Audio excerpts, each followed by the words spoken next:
Welcome to the Saturday review, I should say. I'm introducing it as a Tuesday review because in the podcast it'll probably get uploaded into the main banner. But this is a Saturday review.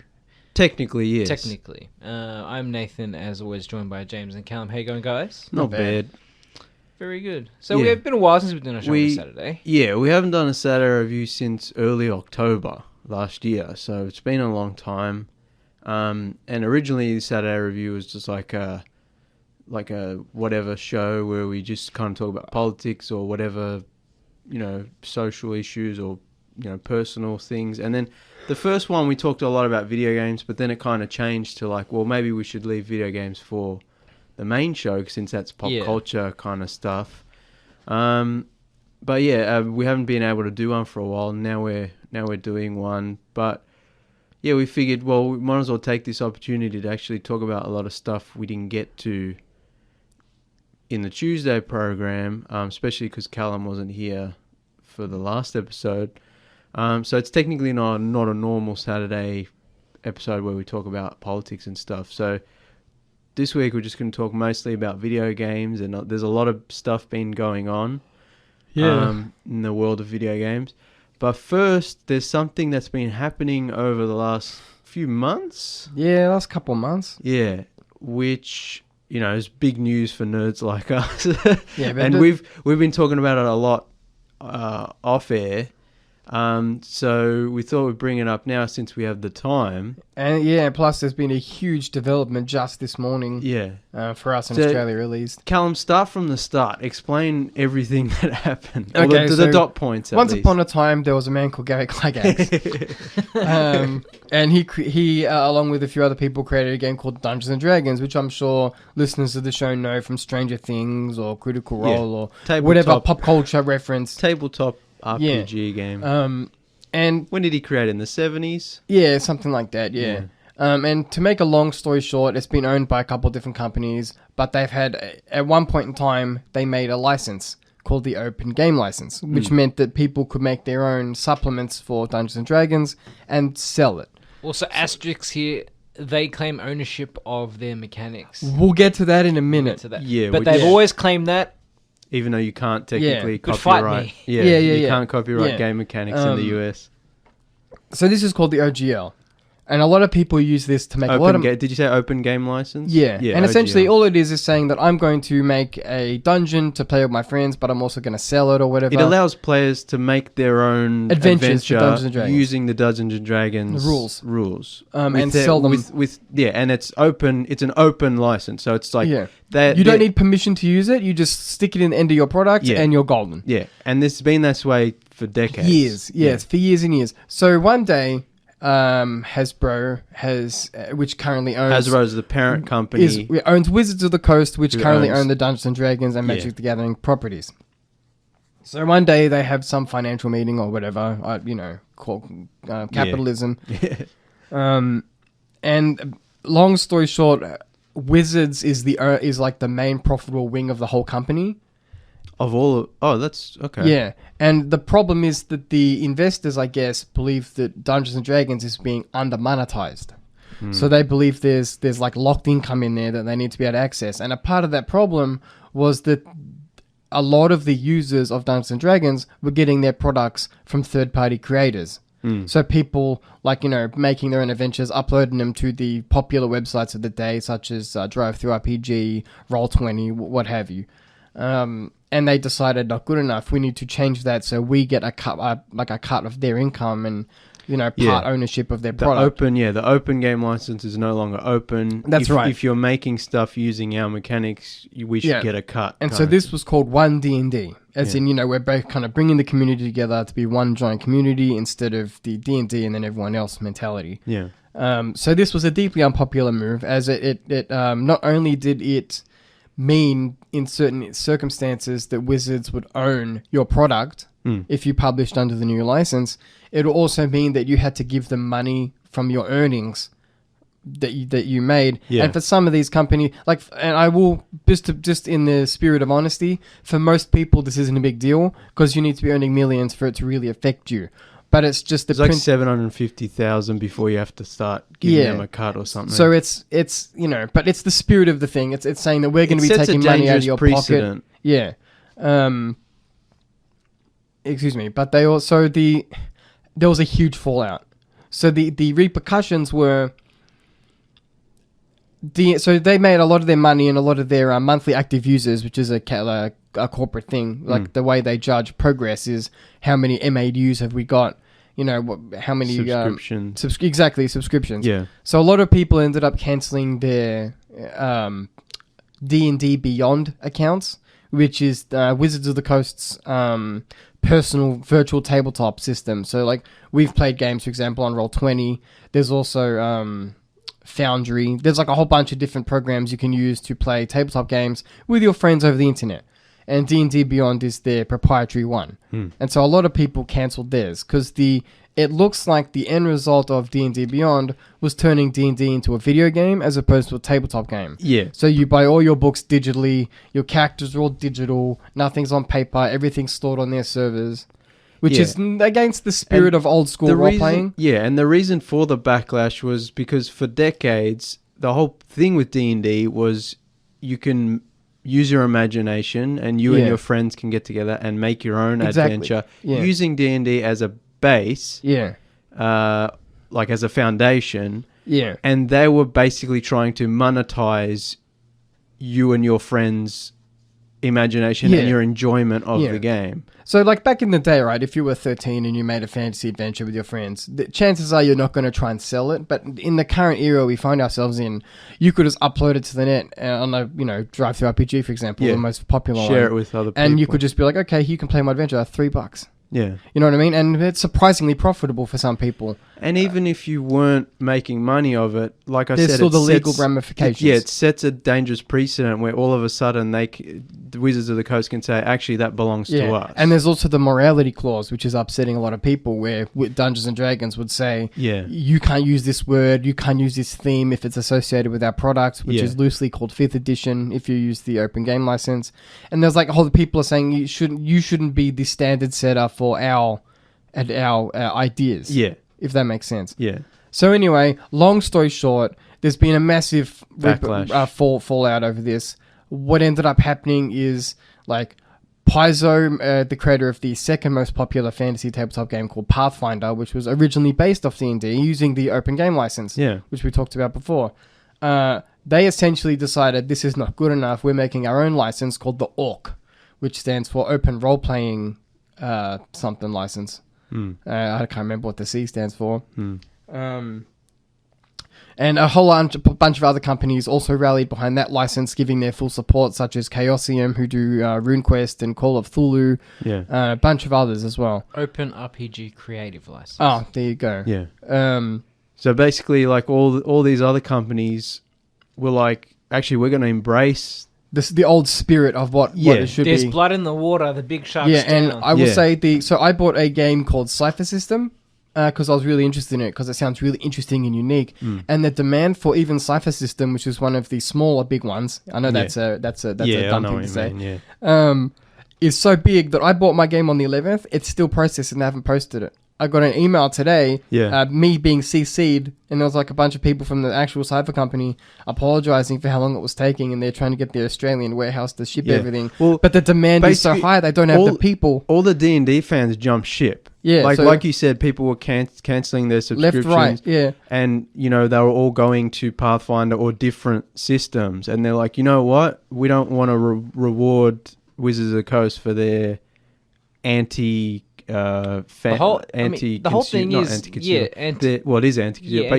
but they're super capitalist mindset. They're antagonizing their own fan base, and the fan base was like, no, we're not going to reward you for that. We're going off. That's right. The whole thing, it comes from, if it was like a video game company, it's like, whatever, like it's different industry, but like the whole thing about Dungeons & Dragons and tabletop games is you invest so much of your own creativity into it. Yeah. You're not playing a product. They're trying to market it as a product that they've already created for you. I think Callum and I were talking about this off air, and like I think one of the problems is now that D&D is not mainstream, but it's become popular through things like Stranger Things, the company's head's gotten too big. Yeah. Yeah. And they're like, oh well, it's our time to shine, boys. Let's That's it. Cash in. Yeah, Like, milk this for all it's worth. And as- it's like they already make a lot of money selling books and supplemental material and all Like- and subscriptions. And merch, yeah. I mean, that's Yeah. the whole thing. Is as big as this company is, the way it works with tabletop is you're not going to make as much money as you would if you were a video game studio or Yeah. a movie studio. And they make or, they're making a D&D Yeah. movie Yeah. coming out soon, and they've made D&D video games, right? Yeah, have been for years. Yes, so it's but- not like Exactly. they don't have But, their like, money-making they're sort of- avenues. Their community, will say, sphere of influence is a lot bigger than their profit potential. Yeah. Just Yeah. by virtue of the fact that at least 50% of the effort is on the nerds at home to actually come up with their own adventure or to play out adventure that's written for them in their own way. Yeah. Yeah. So it's like there's that 50-50 kind of effort. But it's sharing. insane that they're like, that's But it's ours insane, now. yeah. Yeah. Yeah. Your nerd Yeah. brain and your friends' nerds' brains are ours now. Yeah. It's So like- what ended up No. happening was Paizo, for example, and I'm probably going to get this figure wrong, but it's in the same ballpark. They did like in 2 months, they made 680%. I think the figure was of the profit they were expecting to make in that period of time. So like they've made like a year's worth of profit in the 2 months since D&D went crazy. Who did? Paizo, the Pathfinder company. Oh, okay. The So, like- competitor. Yeah, so like it's apparently the top selling books in the tabletop industry right now. It's like a hodgepodge of like the big ones and then some smaller ones, and apparently it's looking a lot like it was in the 80s, where there's like multiple systems vying for control. Who can be the better one with the better adventures? And apparently it's really good for the industry right now. Well, yeah. Now it's more competitive, whereas before D&D was at the top. Yeah. Now they've But then committed suicide and. But then one day, a tabletop influencer went on Twitter and they said, just so everyone's aware, Hasbro has a lot riding on the Dungeons and Dragons movie. So please, don't watch it if you want to participate in this cultural struggle we're going through. So anyway, a whole bunch of people started canceling their subs, vowing not to see the movie. And Well, we were like, Yeah. we're probably not. We were really excited for the movie, and then now we're like, no, probably not going to Yeah. go. Before we get into how Hasbro or Wizards of the Coast reacts to this, let's just explain that how the OGL people have been comfortable with the OGL for a long time. Yeah. But it's based in lies. kinda, yeah. Yeah, because So, you can't. yeah, they yeah. can't copyright. It's the whole game mechanics. It's the whole thing of like, I'm Cadbury, I own the color purple, fight me over it. Yeah. They have more money than you, they can drag out any court Yeah. longer, but they don't own the color It's- purple. yeah. It exists in nature. Yeah, it's just Yeah. they have the money Yeah. and the resources to fight people. Exactly. Even though it's just like, no, you can't copyright Exactly. Yeah. color purple. So basically, like game mechanics in the US, I don't know. And Australia. No, and Australia, And I'm yeah. assuming other countries. So you can't copyright, like, roll a dice, whoever gets the high number Wins, wins. yeah. It's just like, you can't copyright that. No, Yeah. so like there's a good video. So- There's a good video on this from YouTuber Legal Eagle. He explains Okay, it in yeah. great detail. Well, the American sort of legalese, but it'd be similar here. Yeah. You can't copyright mechanics because you can't copyright method, and you can't. Like for instance, he uses an example. Basically, I can come up with my own Monopoly board. As long as I don't call the game Monopoly and Yeah. rename all the streets, they can't do anything about it. Yeah. And a lot of companies have ripped off Monopoly over the years. There are so many board games that are Yeah. clearly just another board game, but renamed, exactly. renamed. Yeah, Because The thing is, that's though- all method. But you can't. So when Dungeons and Dragons say we own the word jump in a tabletop game, it's Yeah. like no, The open- you're saying you own someone else thinking and imagining that they're jumping to achieve a goal or overcome an obstacle. You can't copyright the imagination. Yeah. While you can't So- copyright the imagination, you can copyright the vernacular used to express those concepts, which is Yeah. which is where the legal drama comes from. So, like for example, if I say There are certain D&D terms that are specific Yeah. to D&D that they created that you can't just rip like off. ability modifier and stuff Again, like that, that- and stat checks. No. That one You maybe. can use that idea, but you can't say modifier in Then the same context. That's also kind of disputed as well. yeah, it's all the disputed, only- but that's what Wizards claim. Yeah, that's always his claim. According to some YouTubers, they're wrong. Yeah, The only thing that allegedly they're able to actually hold copyright over is created works. Yeah. So magic missiles. Yeah. The sort of evil wizard Vecna or whatever. So mind flayers and all like yeah. actually created things. Like using the term ability modifier, they didn't create that. Those words existed. That concept would have existed before. And tell the Romans 2,000 years ago with their D20s. Yeah. That who knows if they might have come up with something. And obviously they can't like do things like an orc. Like they didn't create orcs, so it's like you can't. It's very specific things they can hold copyright over, like a spell or a creature they create. Yeah, but I think what Nathan was getting to is that the open game license originally, when Wizards of the Coast came up with it, is based, like you said, based on a lie, because they technically can't do anything if someone they were basically just doing it so they could say, hey, everyone. It's a threat, essentially. The reason it was so popular was because it was industry standard, number one,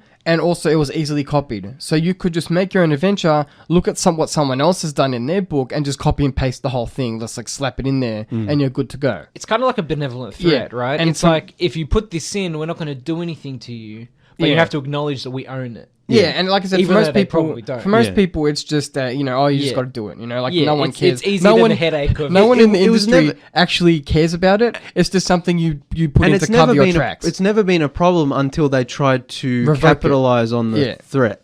Yeah.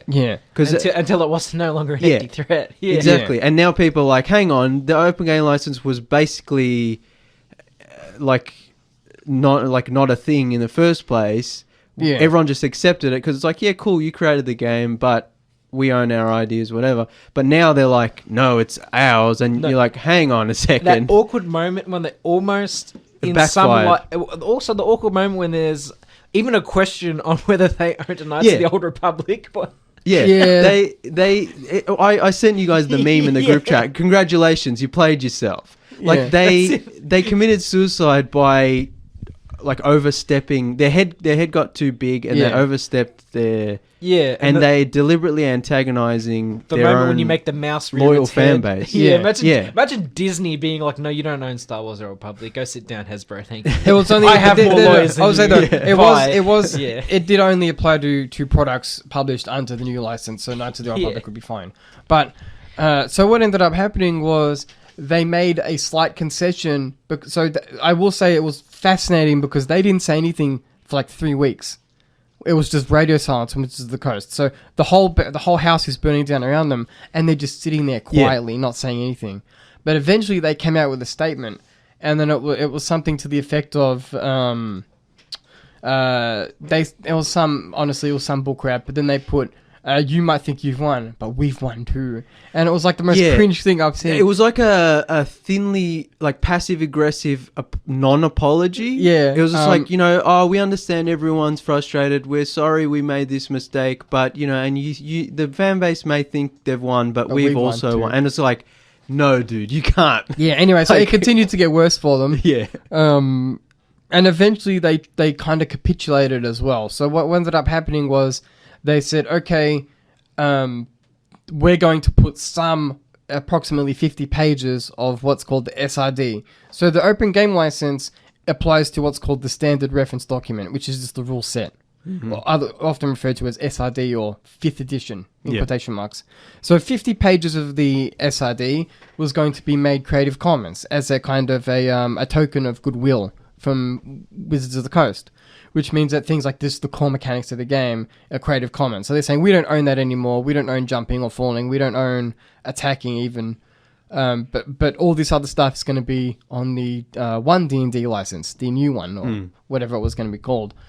And it was still problematic because they were still they were still trying to revoke the old license, which is still very popular in the community. Yeah. And it gets worse and worse for them until we get to today. Okay, and now I haven't heard this news, so this is new. So I woke up today and there's an announcement from Wizards of the Coast saying we're really very sorry. We're not going to be revoking the open game license, the 1.0A license or whatever. And not only that, all 400 pages of the SRD have immediately been transferred to the Creative Commons. So and that includes races, it includes all the spells in the game, it includes monsters and stat blocks, it includes items, everything. The whole, basically, core Dungeons & Dragons no longer belongs to Wizards of the Coast. They really screwed themselves. The financial fallout was so extreme the actual rule set for the 5th edition doesn't belong to Hasbro anymore. Which is insane when you think That's about insane. it. They're like everything belongs to us, and the fans are like no, and they're like okay, everything belongs to you. Well, I mean, you think about it in the kind of in the group think and like the whole kind of what D&D is, what did belong to the community anyway. You know what I mean? Yeah. You buy the book. And I will say it's not just a promise. It's already been done.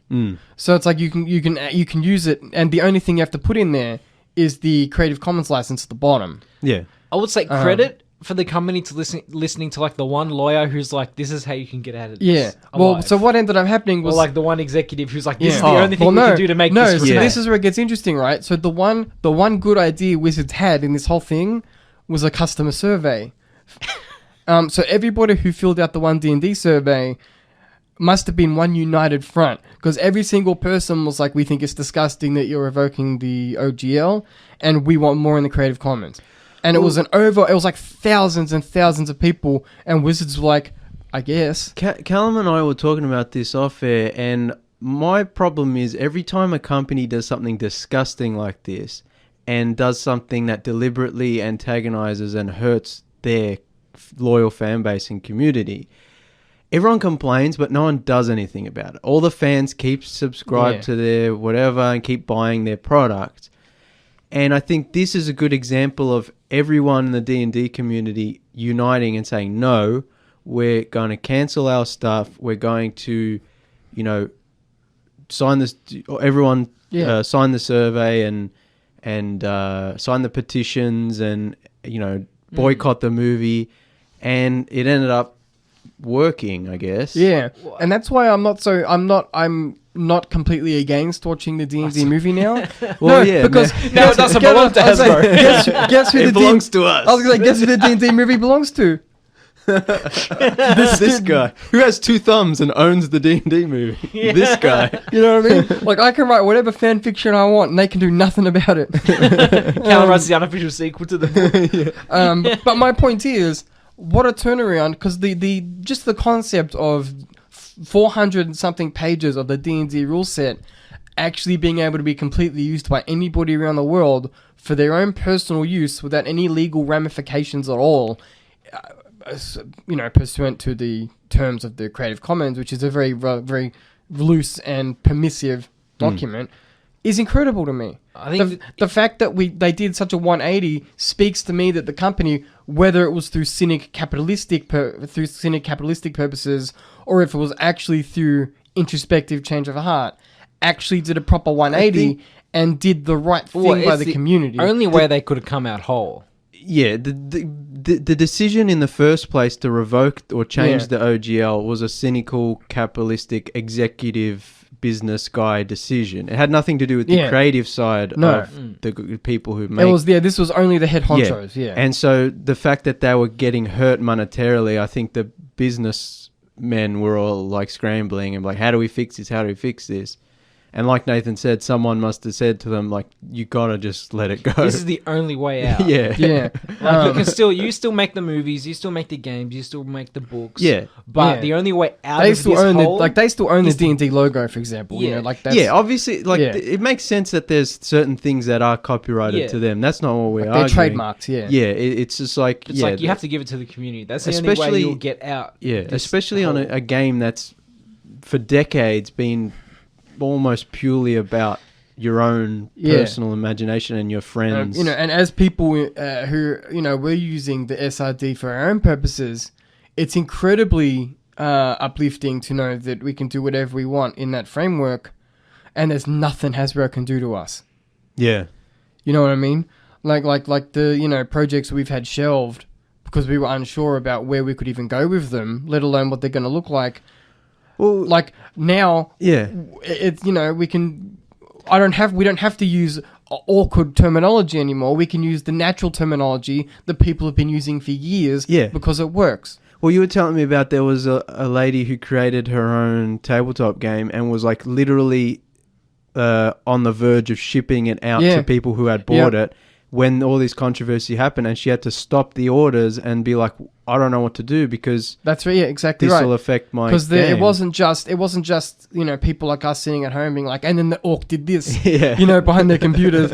It was that a lot of people working in business got upended by this, and it ruined some people's livelihoods. There was the guy who you showed me his Twitter thread about how he would create magic items and weapons, and then he would sell them, to D&D players as like, hey, you can use this in your game. Yeah. And he's like, now I don't know what to do because it's like, it's my work, it's my artwork. I created the item. Under this previous idea, the rules that it's fitting into, they've now said you can't do that, and he's like, it's insane. Yeah. But now, so I just want to fall on their sword or whatever the term is. It's honestly crazy to me that they let it all go.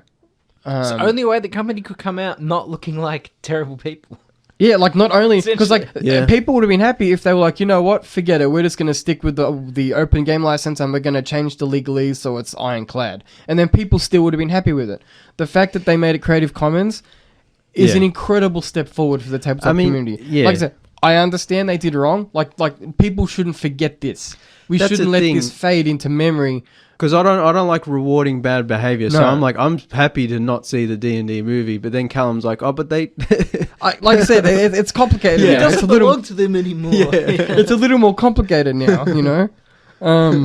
But yeah, so that's an incredible thing. I'm very happy about it, even if I'm not happy with the company. Yeah. Well, I guess it's a decent outcome or a good outcome, but I mean, we'll see how it goes in the next couple years and. It's after the movie comes out. The SRD is already done. It's already no longer. Yeah, well, I guess they can't go back on their word. It doesn't belong to them anymore. So it's they gave it away. It's legal for 5th edition. I don't know what the next edition is going to look like, but we only need the one. I've heard that they're setting up for the Creative Commons. So so we only need the one. I heard somewhere that the reason they were doing all this silly nonsense is because they're getting geared up to release version 6 or whatever. 1D&D. Yeah. So it'll be interesting to see what happens when that comes out, where they're like, the old stuff you can have, but the new stuff... The new stuff's probably OGL. Which, that makes sense. Again, let them have it, as long as they acknowledge that the rules people have been using for the last 4 decades, they can't capitalize and constrict and censor our own... They gave people the framework. Yeah. It was really ridiculous stuff too, like how monster like when a monster is listed in a D&D book, it has a certain table format, and they were like, that belongs to us. It's like dumb stuff. It's dumb stuff like that as well. Yeah. Look, we'll be right back with more right after this break. You are back on the Saturday review. D&D belongs to everybody now. Amazing. Yeah, good outcome, I guess. Considering how worried we were. Yeah. So what else we got, Callum? I've been other things to talk about. There's a lot happening in the Microsoft sphere. Yeah, and the Square Enix sphere. I've been playing a game called Forspoken. So this game. Explain it's what not without it is. some controversy. Explain what it is, and then the controversy around it. So there was a game announced a long time ago now, and it's gone through some different changes over the years, different project names, blah blah blah.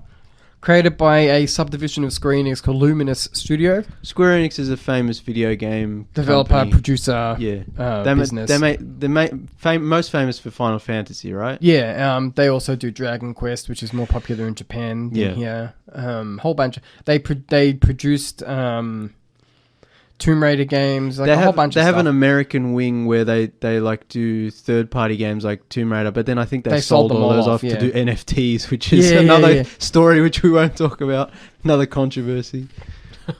So stupid. Yeah, so this is I've been really looking forward to Forspoken for a while, and finally it came out. And it's like an action RPG. Yeah, it's like it has more in common with a shooter. Really? Because it's the way it works is the combat you have spells. And the spells are mainly firing projectiles. And so it's like parkour. It's like a young woman from New York who gets sucked into a fantasy world. So we'll get to the mechanics because that's part of my review. But it starts off in New York with a 20-year-old Gen Z woman, African-American woman who is down on her luck. Doesn't know who her parents are, been in and out of the system, troubled childhood and that kind of stuff.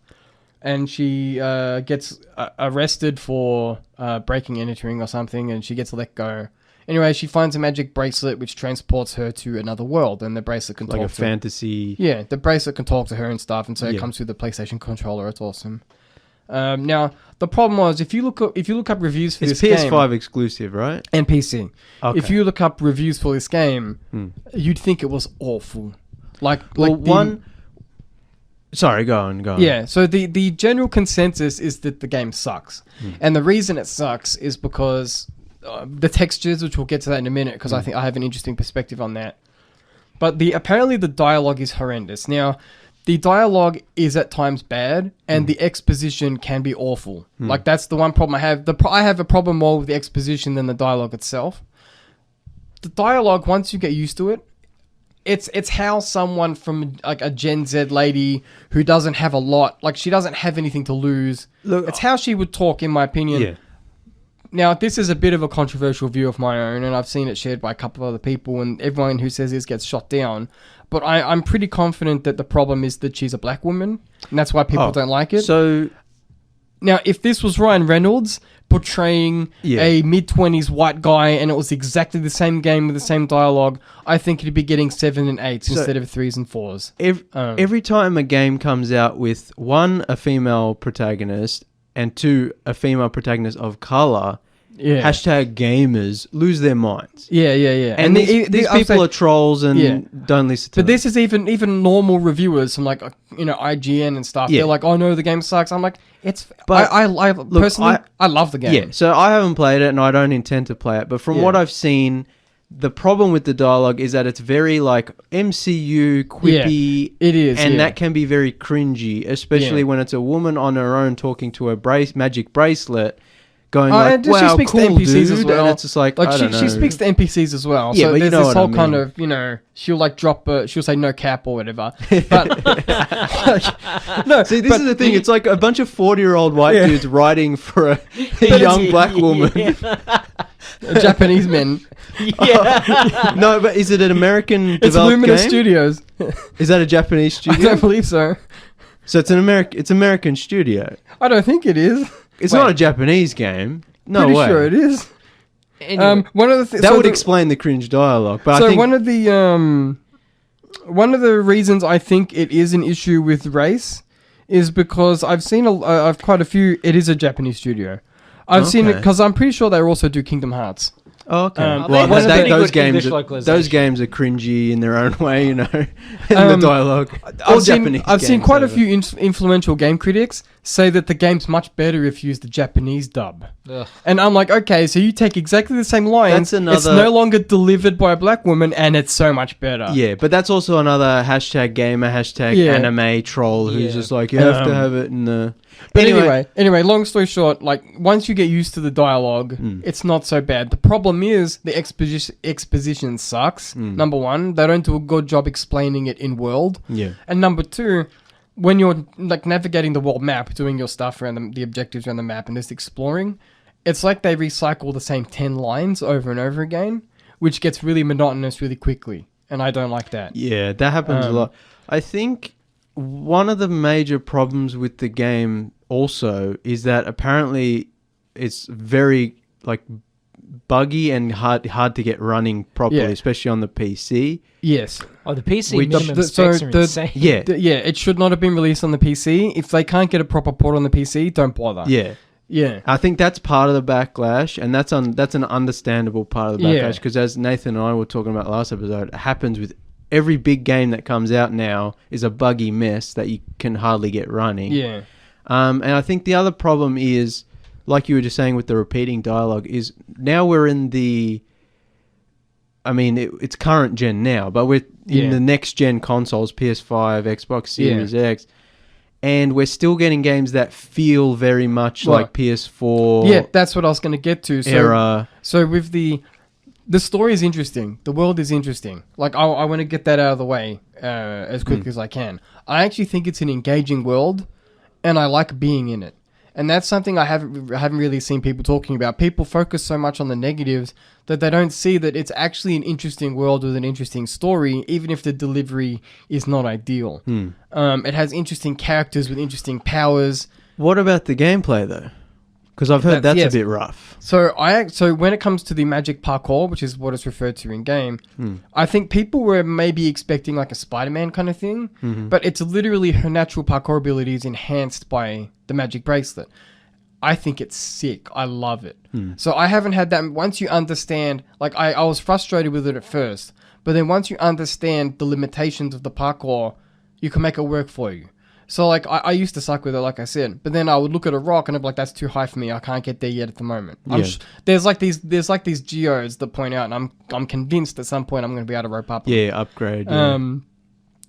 I love the parkour, man. Like, I'll be running across a desert kind of mountain area, and I feel like a ninja. It's awesome. See, I don't know whether open world. It's open world, yeah? Yeah, it's open world, yeah. So once you get through, like, the first 5 chapters, the world completely opens up. Yeah. So you have this huge, gigantic world with points of interest, like Assassin's Creed style, across the map.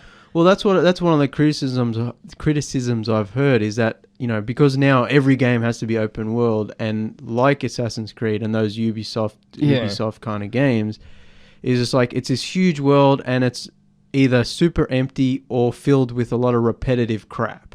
Yeah, so the repetitive stuff is the chests you get, which have crafting materials in them and stuff like that. In every zone, there's maybe 4 or 5 points of interest where you have to go kill enemies and you can get a new cloak or a new necklace or whatever. I don't hate it that much myself because I think that the funnest part of the game is the combat. And for me, I find a lot of people don't like the combat, they don't like the parkour. I'm on the other side of the fence where I think it's amazing. So for me, the parkour is really responsive. Once I'm in the zone with the parkour, like I said, I feel like a god. I'm like running around, jumping, doing cool like wall running and stuff, and it feels so rewarding. The combat is exactly the same. Once you're parkouring in combat, you can hold a circle to evade attacks. You feel untouchable, and until a guy throws a rock at you and you're done. But my point is, like, with the way the combat works, is you get 2 abilities: the support ability, the attack ability. You shoot your rocks, and then you can get someone to help, like a little tree thing to help you, or vines to heal you if you take damage, or cure your poison or whatever. When you get everything working together, it feels so good. So, like I said, like I've been playing it a lot. I think I'm 15 hours in. Okay. So like I've spent all my time exploring the open world, running, doing objectives, fighting enemies, picking up magic off the ground to level my character up. And that's another thing, leveling the character, you really feel the growth, which is something I like. So when I make my magic more powerful, I can tell.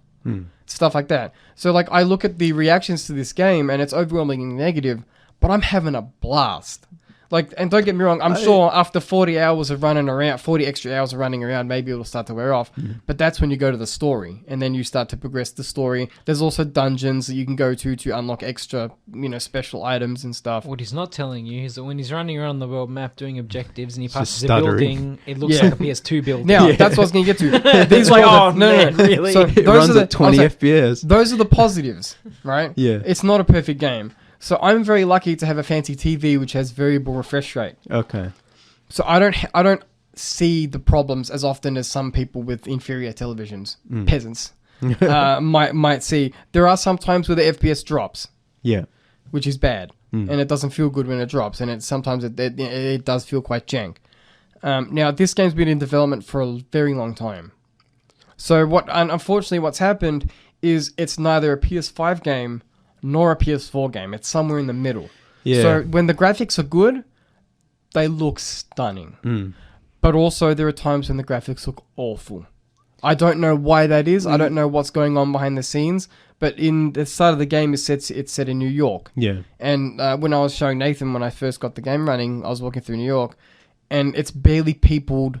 The textures in the foreground look like it's like PS2 pasted on textures. They don't look. There's no like bump mapping or whatever. Yeah. And even when you're in the open world, if you're on a high mountain, then you look out across the texture. Like if you see a building in the distance, like underneath, so you can kind of see over it. It's got like texture patterns that look like they're like from like looks like from a preview or something, like a developer build or something. And it like I said, it looks terrible. So there seems to be an issue with texture display for far away, as opposed, but when you get up close, they look really nice. But even then, some textures just suck. So you'll be up close and it'll be a texture, and it's like Nathan said, won't be a lot of. It'll be 4K, but there's just no detail to it. Yeah, there's no detail.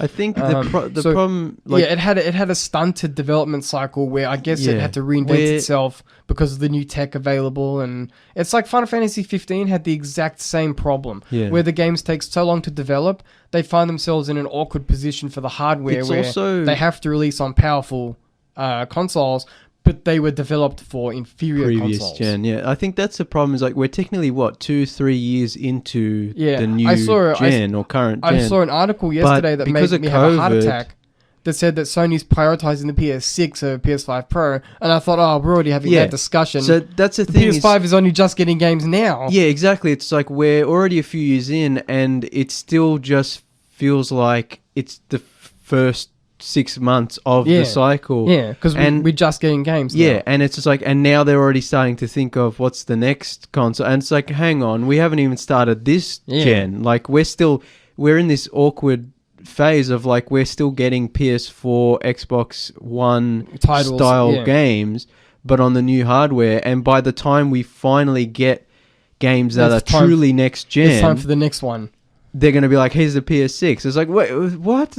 Yeah. And then we're going to have the problem with the PS6 where we're getting PS5 style games. Yeah. And it's never going to end. And I think a big problem is, and Nathan and I were kind of talking about this last week, is that there's too much focus on the graphics being the best thing ever and not on, hey, let's make a creative, fun game. The problem is games cost $200 million to make. Yeah, and yet they still come out buggy and broken because they're trying to make them the biggest, best thing ever, and it suffers because To loop Callum in, we had a conversation last week about how the most fun games we've been playing recently are the indie AA kind of weird creative titles.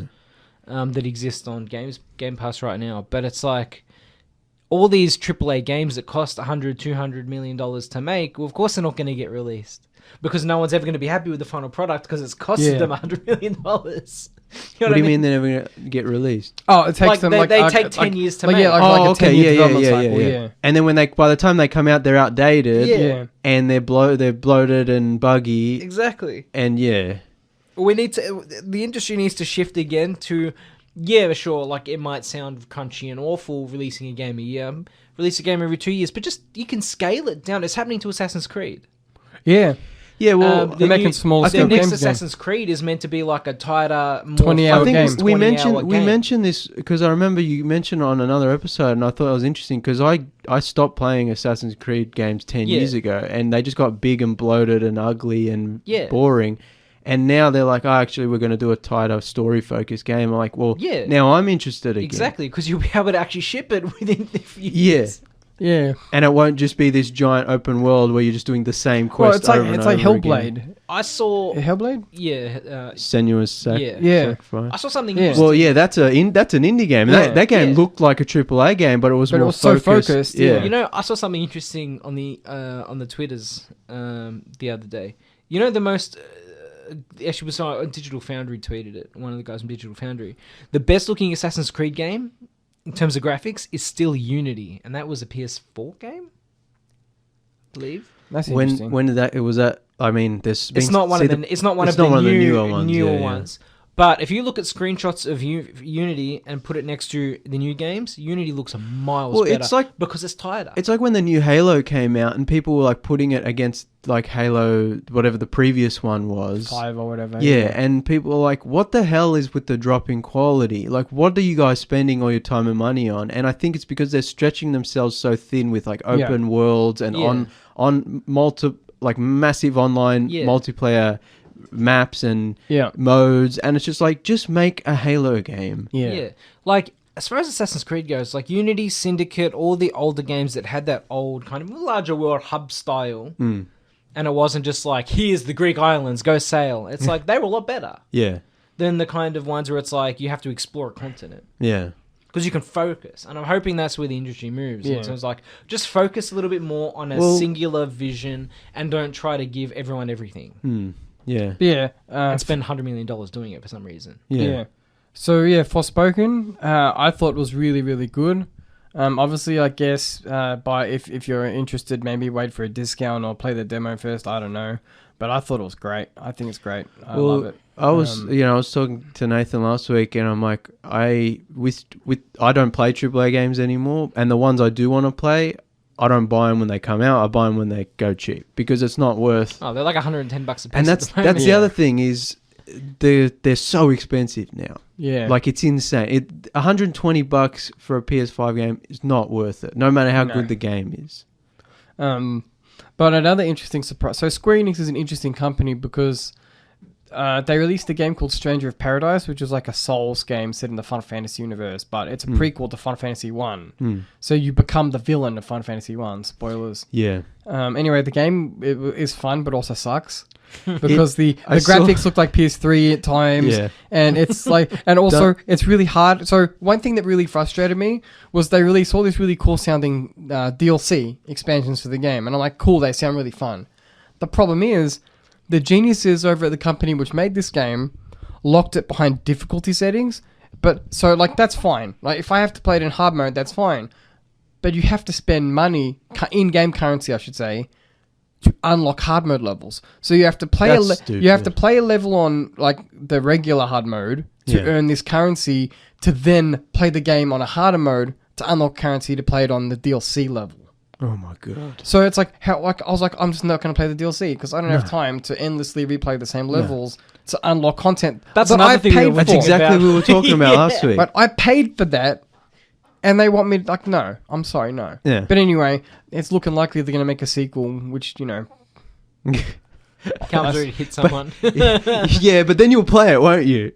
Depends on if they lock the DLC behind the but you won't know until after. Yeah. But yeah, that's because I enjoyed Speaking it. of cringe dialogue, Must have been chaos. Chaos. Where is chaos? Are you chaos? You know, those, you know, you leave Jack alone. It's awesome. It's like 80s action. Yeah, through the lens of like Japanese. Yeah, like it just. Oh. It was a fun game. It's just a shame that they handled the business side of it so weirdly. Yeah. Like the locking the DLC behind stuff. Like who does that benefit? No one. Yeah, I just don't get it. Yeah. It's just predatory capitalism. Yeah. Well, we've only got about 5 minutes. Do you think we can speed run all the Microsoft stuff? Oh, probably not. Probably not. Maybe we should leave it. We'll leave it for the Tuesday review. Yeah, I'm not sure if we'll have time for the next episode, but maybe the episode after. Yeah. Yeah. Watch the developer direct. It was fantastic. Yeah, so there's a lot of Microsoft announcements, Game Pass announcements, which we'll talk about in the coming weeks. All right. Well, I think that's all we've got time for today.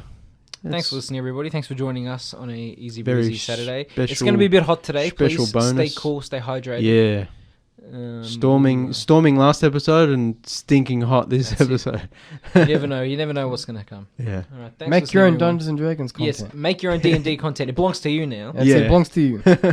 Thanks for listening, everyone. We'll be back on Tuesday. Adios, cousins.